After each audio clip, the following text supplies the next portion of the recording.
Many have argued that regulators failed to oversee the financial institutions that brought down the economy. What happens is regulation lags behind innovation. The problem in 2008 was that regulation had lagged too far behind innovation. The conventional assessment of the crisis and the economic fallout, I think, does place most of the blame on a lack of regulation. The truth is that the crisis was in part the lack of effective regulation.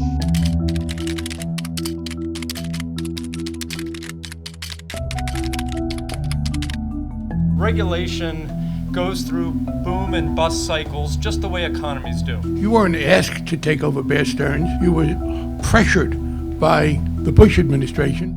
Before the crisis, the economy should engage in diversification. Diversification meant that you would spread the risk widely, and that made the system more stable.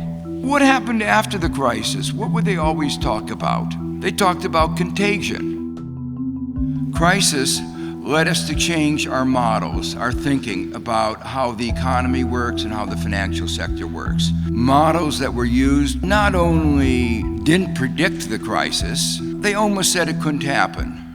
It's impossible to predict when the next financial shock will occur, but history tells us that it's not a question of whether there will be a future crisis, only when and whether we see it coming in time to act effectively.